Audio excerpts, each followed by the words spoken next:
Mahal ke rate harga ni? Tak adalah mahal sebab kalau macam contoh lah kan, kalau budak tu tak pandai satu subjek, harga dia kira-kira dalam 39 lah buat masa sekarang. 39 murah tu. Kalau kita pergi tuition pun dah dekat 100 200 kan tuition kan. Yang ni kira 39 Tu untuk satu subjek. satu subjek. Okay. Kalau untuk 5 subjek ataupun lebih, kira-kira dalam bawah 100 lah. Bawa dapat 5 subjek lah. Betul. I see.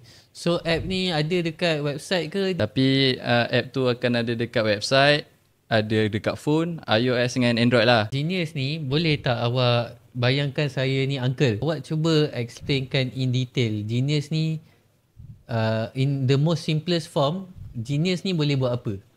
Contoh uncle ada anak ni. Apa app awak ni boleh buat? Okay, saya cakap kat uncle tu. Okay uncle, app ni maybe tak adalah sehebat macam ChatGPT, tapi app ni lagi murah dan lagi efisien daripada ChatGPT. Sebab ChatGPT kan kalau kita tanya macam-macam, nanti dia macam gila sikit lah kan. Dia lagi satu konteks dia bukan local kan. Betul. Macam awak punya ni jawapan yang dia bagi tu local base ke macam mana? Buat masa sekarang jawapan tu local base dululah, sebab kita try slow-slow. Maybe bila dah ramai user, maybe kita akan buat jadi international ke.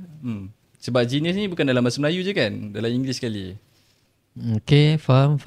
Alright, Red. So untuk Genius ni, apa cabaran yang awak face so far untuk develop? Untuk develop app ni apa? Adakah coding dia kompleks ke?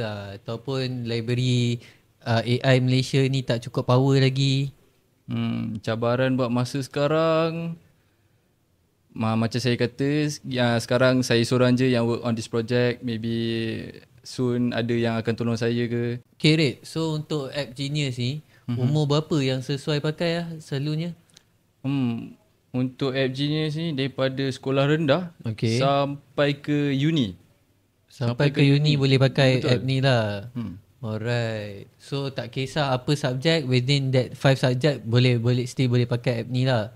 Bukan 5 subjek je, maybe more lah. Sebab yang core kan Math, Science, BM, English, ada Bio, Chemistry, ada Physics. Maybe tak adalah, maybe saya akan tambah lagi lah.